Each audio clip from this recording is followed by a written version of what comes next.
Welcome back. Here we go again, moving forward with the GS300 project. We're gonna be working on the front end of the car now. Since in my past videos, as you guys can see, I was working on the center floor. First thing I'm gonna be doing is taking out the dash. The reason why I'm taking the dash out is there's wiring that runs along inside the engine bay that basically I don't have access from underneath the dash. So I have to go ahead and take the dash out to remove it. Not only that, when I start working on the front of the car, it's going to make it a lot easier for me to do everything I need to do as far as with the engine bay. Let me let you guys take a look at the engine bay to show you what exactly I'm talking about. So one of the main reasons why I'm taking the dash out is this harness. This is the harness that runs along this upper rail and goes into where the computer box used to be here, and also into like the headlight, went over the motor to the other side to the alternator. I'm taking all this out so I can set it back and push this in where the AC port is here. I'm gonna be removing that, removing this throttle cable. I'm not gonna be using the throttle cable anymore. I'm gonna be going drive-by-wire down the road. The heater core ports right there, removing that. And then for the condensation, the AC, I'm removing that. I don't know why, but behind my battery, this is one of the battery tray bolts. It just got rusted out. I gotta clean that up. So basically just removing everything along the firewall so that I can have this engine bay super clean to work with. And anything that I need to do behind the firewall on the dash side, I have access to. So let me go ahead and take you guys inside. We're gonna go ahead and get started with removing the dash. I pretty much have a head start. It doesn't have full interior, so most of the underneath dash trims and things like that, the center console is already removed. So I'm hoping this should be a lot easier, just with a couple bolts, dropping the steering column, removing the cluster, removing all the center console where the radio stuff is. Let's go ahead and move forward with removing the dash. All right, I think the first thing I'm going to be doing is I'm going to start working on the passenger side and then just work across anything that I need to remove, all the bolts and stuff like that. Just work on this side and then keep going to the driver's side, and hopefully I should be able to have everything loosen up so I can remove the dash. So like I said, I'm going to be starting on this side first, and then I'll keep continuing that way.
right, so that wasn't too bad.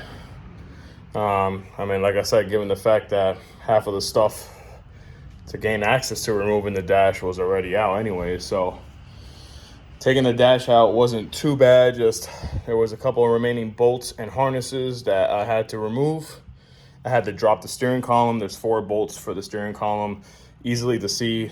They're 14mm bolts.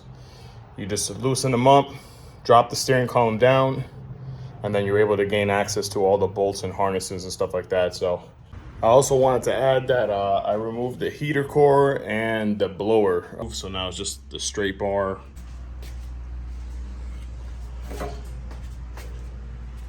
I just got to remove those grommets, the bolts for the cable, and start working on pulling the wire. A lot more projects and videos are coming out, especially with this the front end that I'm going to be doing, because a lot of things are going to be intertwining with each other, as far as like the motor and the installation with that. And I mean, even before I do that, and the repairs that I'm going to be doing on the engine bay just to have it the way I want it. So that's going to be fun. Stay tuned. See y'all in the next video. Peace.